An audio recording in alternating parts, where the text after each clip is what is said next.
Tonight's topic is going to be Yud Tes Kislev, which is the 19th of Kislev, which is the day of the redemption of the Alter Rebbe, Rabbi Zalman of Liadi, from Tsarist prison in the year 1798. So we're going to be talking about this, and primarily an emphasis on how this connects with women. The 19th of Kislev in the year 1798, the Alter Rebbe, Rabbi Zalman of Liadi, was freed from Tsarist prison. He later said that anyone who celebrates this day, he will personally take him out from constraints to an expansive place, from one who is entrenched in materialism and hedonism, to bring him to a place of spirituality. And furthermore, he will bring one out of Gehenna, one out of the purgatory. This is the power of this day. And therefore, this day has been always known as the Yom Geula, the day of the redemption, and the entire month later became known as the Chodesh HaGeula, the month of redemption for all generations to come. But in 1901, the Rebbe Rashab added a new twist to the concept of Yud Tes Kislev. And he said that Yud Tes Kislev is the Rosh HaShanah, the new year of Chassidus.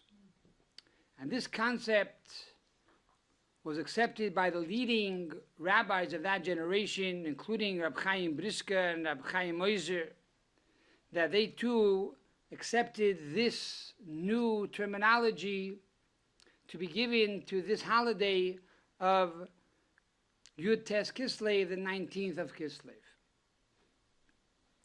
Later, the Rebbe Rayatz, the previous Lubavitcher Rebbe, coined this day as Chag HaChagim, the holiday of all holidays. And this became a bit controversial, because how can you say that this day, which is the holiday of Yud Tes Kislev, should be called the Chag HaChagim, the holiday of all holidays?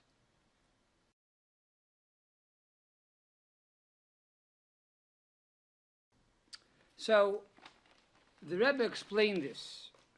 The Rebbe explained that the reason why this is called the holiday of all holidays is because what is the objective of all the holidays? What is the objective between Pesach and Shavuos and Sukkot? All of these holidays are known as the holidays of joy. And that's why we sing V'samachta b'chagecha, and you shall rejoice on your holidays. All these three major holidays are holidays of joy. And really, this common denominator of all these three holidays is really what makes this connected with Yud Tes Kislev. Because Yud Tes Kislev is the thread that unites all these holidays. Because Yud Tes Kislev, which is the new year of Chassidus, Chassidus teaches the importance of joy, as Baal Shem Tov revolutionized the concept of Ivdu as Hashem b'simcha, to serve God with joy. What joy can accomplish, the greatest mitzvah cannot accomplish. And even though sadness is not a sin,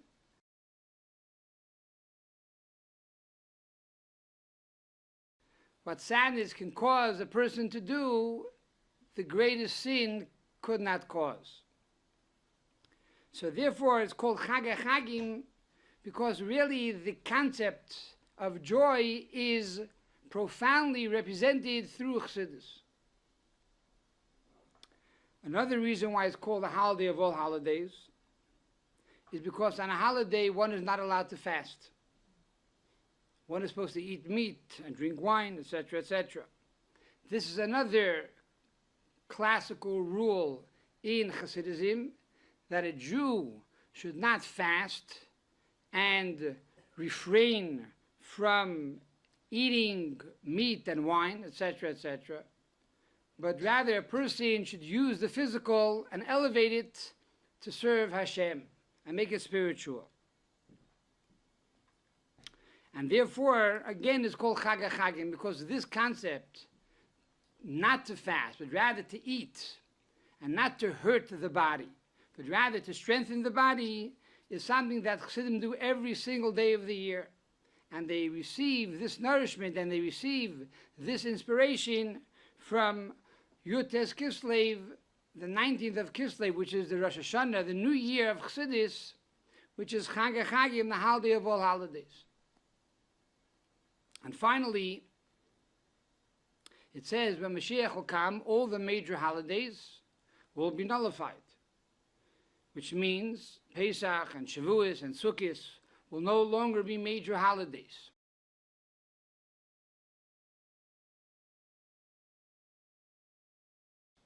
It doesn't mean that it will be nullified to the degree that we won't celebrate it. Yes, we will eat matzah on Pesach, and yes, we will eat cheese blintzes on Shavuos, and yes, we're going to eat in the Sukkah on the holiday of Sukkot, but compared to the holidays that will be established when Mashiach will come, the major holidays of today will become minor holidays.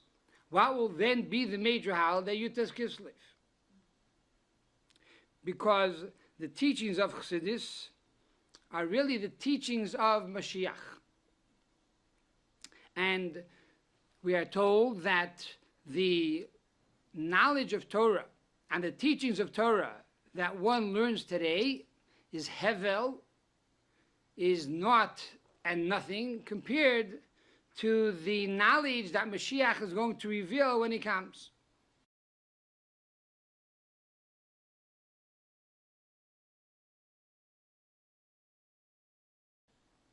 And this knowledge of Mashiach already we have today as a foretaste in the teachings of Chassidism.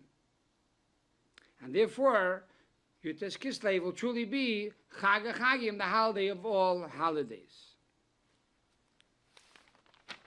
In addition to this, it seems that the Rebbe took it one step further, and he introduced the idea of the Matan Torah of Chassidus.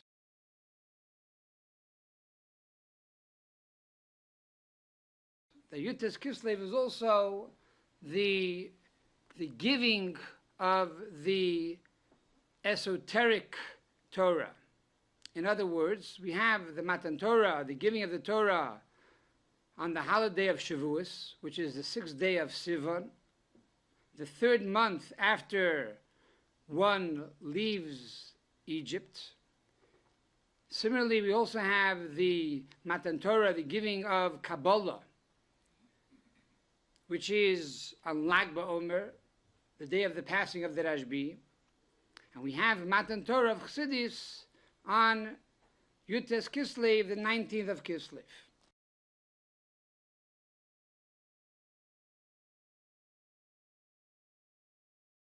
And it seems that the Rebbe gleaned these concepts from his father's writings, where the Rebbe's father explains that just like the 3rd month after the Jews left Egypt, they received the Torah, which is the month of Sivan. Similarly, the 3rd month after the month of Tishrei, after Rosh HaShanah, is the month of Kislev, which is also a month when we actually once again receive the Torah. And this idea of receiving the Torah in the month of Kislev, on some level, is even more profound than the month of Sivan, 3 months after Passover. Why? One of the proofs is because the Gemara says that the entire reason why the night was created, why did God create night when there is no light outside in the streets? So a person can go home from work and go into his house and study Torah. So the longer the night, the more time one has to study Torah.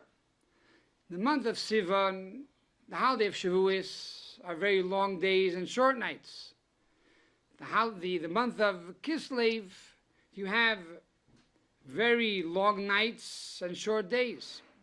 So here we see that the month of Kislev is truly a month that has been zoned for the dedication to the study of Torah. And we know that the month of Kislev is in the winter, and the winter is called Choref in Hebrew. Choref is similar and etymologically shares the same root as Charifus, which means to study with tremendous sharpness and depth and toil.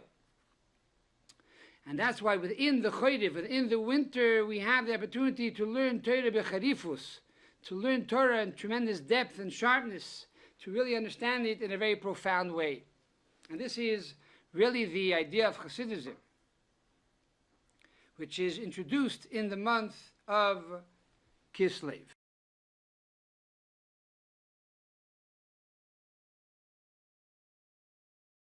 So in the month of Sivan, you receive the Torah through an Yashar, which means the light goes from above to below.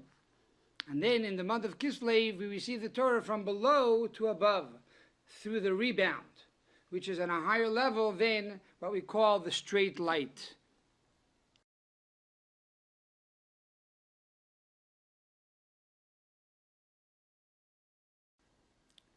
To shed some light on the relationship between the 19th of Kislev and the role of the Jewish woman. The 19th of Kislev is connected with the concept of the feminine quality, because the month of Kislev as a whole is a month where we speak about the mothers of Israel. In other words, the Parsha of Toldos, which talks about the birth of Yaakov and Esav, which we read at the very beginning of the month of Kislev, shows there the role of the mothers of Israel and how they were greater than the fathers of Israel. Yitzchak, we know, wanted to give the blessings to Esav, and he loved Esav.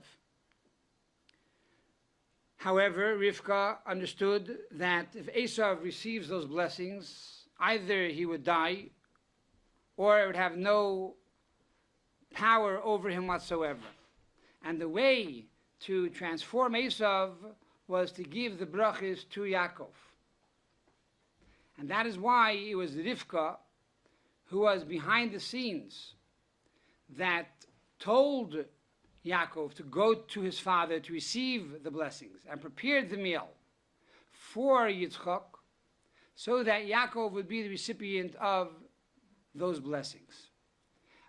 A similar concept we find with Avraham and Sarah. Besides the fact that God told Abraham, whatever your wife Sarah tells you to do, you shall listen, we also find that Avraham wanted to give over his entire inheritance to Yishmael. He told God, if only Yishmael will be the one who will carry on my name. And God said, no, it's not going to be Yishmael. You will have your own child from your wife. And when Yitzchak was born, Sarah wanted to bring up Yitzchak in a very holy way and a very godly way. And she made sure to throw out Yishmael from the home, stating that Yishmael was a bad influence on Yitzchak. And God agreed with Sarah and told Avram to follow the desire of his wife Sarah. So already we see by Avram and by Yitzchak how the mothers of Israel understood the practicality of life. Avram saw Yishmael on the level of his shorish, on his source. Sarah saw Yishmael practically down here in this world. Yitzchak saw Esav in his shorish, in his source. Rivka, again being practical, saw Esav down here in this world. Furthermore, after that, after Yaakov received the blessings, so it was Rivka who advised him to go down to Choron and to go to the house of Lavan, and there to find a wife for himself and to begin a family. And here too, Yitzchak agreed with his wife Rivka and sent down Yaakov Avinu to the house of Lavan, there to establish a family amongst Israel.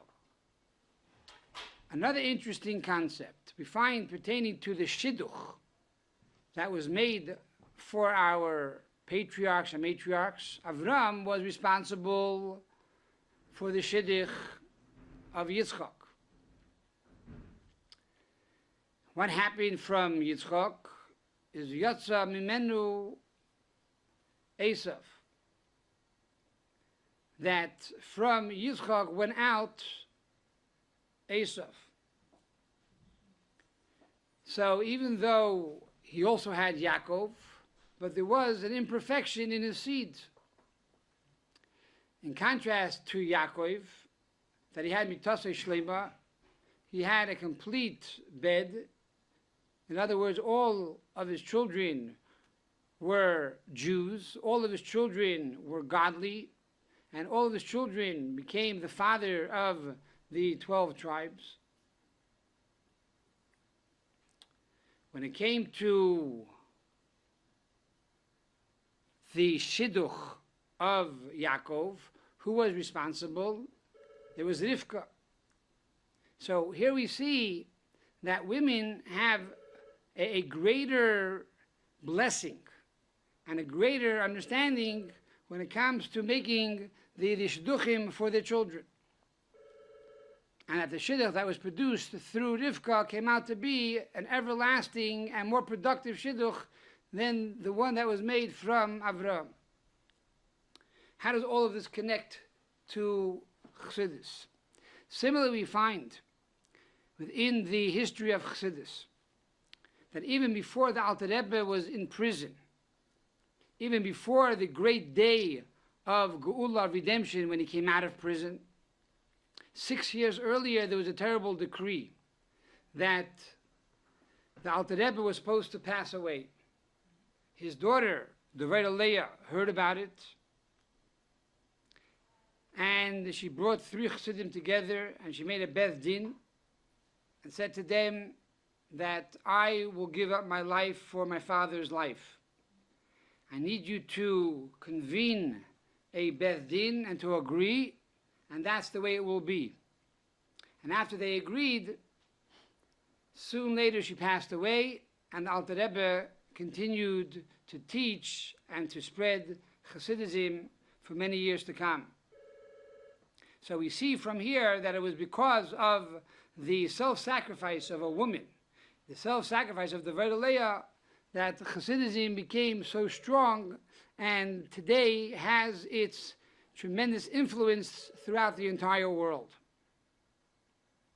And the Rebbe goes on to say that this is true for all the Rebbitzins, of all the Rebbes throughout Chabad, that the Rabbeim, the Rebbes, they were very spiritual, and they were more into the theoretical, and it was the Rebbitzins, the wives, that brought down the teachings of the Rebbes into the practical and into the here and now. And this, the Rebbe concludes, is really the entire objective of Chassidus. Chassidus is that we should refine the physical. Chassidus is to impact the physical. Chassidus is about transforming the world. And this is really the feminine quality in Torah and the feminine quality in Chassidus. Furthermore, the holiday of Yud Tes Kislev is the 19th of Kislev. Every holiday has a date, and every date is connected to the holiday. The fact that the holiday of New Year of Chassidus and the holiday of all holidays falls out on the 19th of the month of Kislev means that it has a connection and association with this month. What is the connection between 19 and the Rosh HaShanah of Chassidus? So the number 19, we explained numerous times, is the milui of Hashem Havaya, is the filler letters of God's name. In other words, in the Tetragrammaton, in the Yud and the Hey and the Vav and the Hey, if you spell out Yud, you have Yud, Vav, Dalit, and then Hey is Hey, Aleph, and then Vav is Vav, Aleph, Vav, and then again you have Hey and Aleph. These additional letters equal 19. And therefore, by taking 19, which is the 19th of Kislev, what we're saying is that this is the day that reveals. It reveals godliness in the world. For God created the world ex nihilo with the name of Havaya. However, when we look around, we don't see the name of Havaya. We don't see God's name.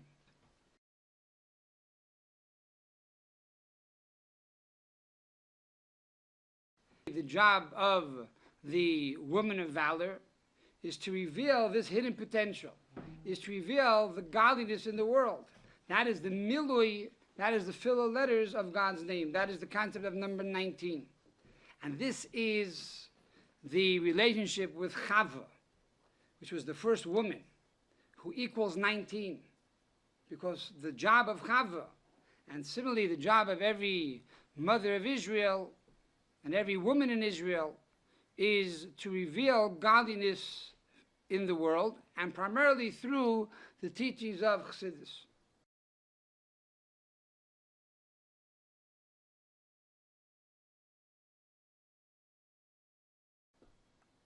As the Rebbe explained many times, that women are more connected to Chassidus on some level than even the men, because the men have to do all the mitzvahs that are connected to a specific time zone, all the mitzvahs that are time-bound. Women are free from all the mitzvahs that are time-bound. They are more connected, therefore, with mitzvahs that are universal and mitzvahs that are 24/7.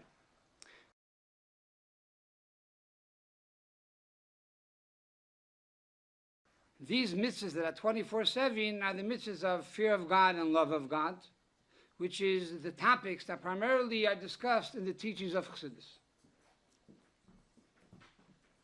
Furthermore, the word Chava, as we said earlier, which equals 19, means to reveal, as we find that the Onkelos translates the word Vayaged, to tell, to reveal a secret. He translates this to mean Chavi, which is Chava, because Chava means to reveal. And so the women of Israel are connected to Torah in general, and primarily to the teachings of Chassidus that reveal godliness in this everyday world. Every year we celebrate Yud Tes Kislev. But as the teachings of the Arizal, Vayomim Elu Niskonim V'Nasim, that these days are remembered and actualized. In other words, it's not only a remembrance of the past, of a historic event that took place, but rather the power and the energy of that day every year once again is actualized. And the fact that the Alter Rebbe was released from prison on this day means that within the energy of the day, one has the ability to be released from their prison. And furthermore, just like that day is the 19th of the month, the 19th of Kislev, which is the day that represents the filler letters of God's name to reveal godliness in the world. Therefore, we too today, on the 19th of Kislev, have that energy, have that possibility, and have that capacity to truly reveal and see godliness in the world. Furthermore, not only are these days remembered and actualized, but every year the energy gets stronger and stronger, and the potential gets greater and greater.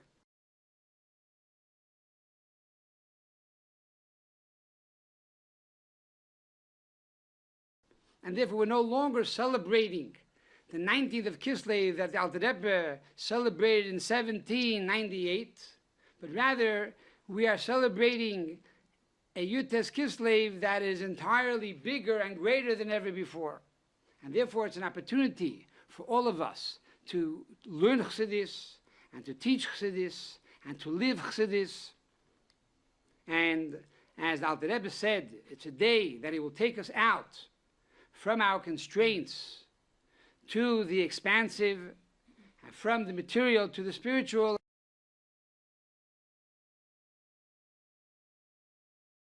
To wish everybody a happy new year in the learning of Chassidus and the ways of Chassidus.